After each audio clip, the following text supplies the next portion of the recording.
here at Southampton Outdoor Sports Centre, where such Olympians as Roger Black, Ewan Thomas and Chris Akabusi were trained. Unfortunately, the facilities have come in for a little bit more criticism since those days, but then the centre is 75 years old now. We spoke to the manager of Active Nation, who backed the centre, for his thoughts.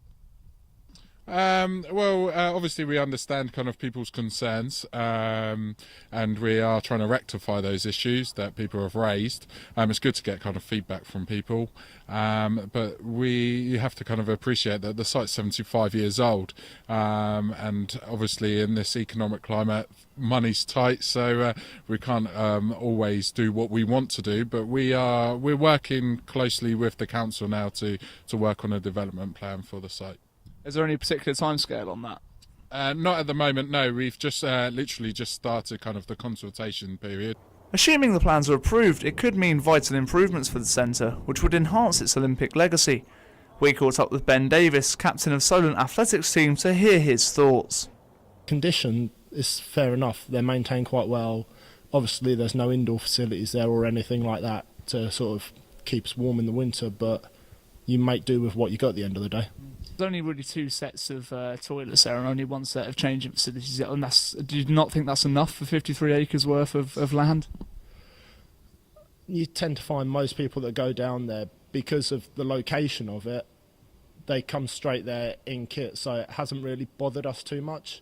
But I can understand where you're coming from for team sports. If they play matches there or whatever, yeah, I've used those change rooms and toilets and I avoid them at all costs, to be honest.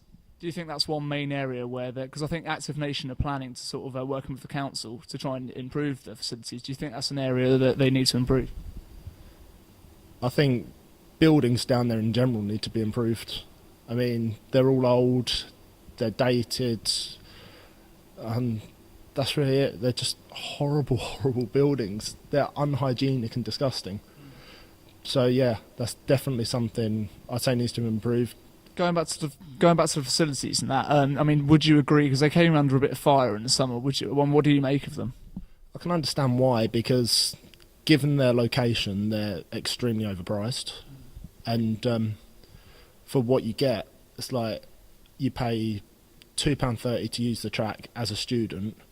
Now, if you say we train 3 times a week on average, that's £6.90 a week. Times it by 50, give 2 weeks off a year. That's a lot of money for a student on its own.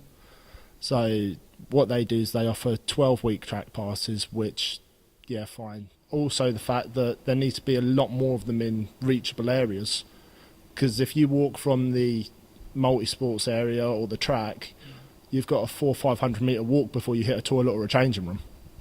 Yes, probably perhaps a few more of them. I mean, there's a quote as well about, I think, from Phil Green, from the obviously Sports Zone guy, sort of saying that the facilities haven't really changed since the 1960s. So you think they're due a facelift? That doesn't really surprise me looking at them. So yeah, I'd say the whole place needs renovating, to be honest, and there needs to be an indoor centre built down there. So toilet facilities are a big concern then. We've heard from Ben about the sanitation, but what does the manager of the centre make of them? I think one of the main criticisms has been the changing facilities and also the toilet facilities. I mean, am I right in thinking there's just one set of each? Yeah, there is. I mean, we've got changing rooms and toilets behind us down here at the moment, and by the athletics track there is some public toilets there that people can use. I'm going to be first to admit they aren't top-notch facilities, but we are, as I say, we're looking into making the improvements needed. So now we've heard both sides of the story, and one thing they can all agree on is that Southampton Outdoor Sports Centre is in dire need of a facelift if the next generation of Southampton athletes are to flourish. The centre is, of course, a quarter of a century old now, so let's hope for 75 years more of success. Dan Smith reporting for Select Sport.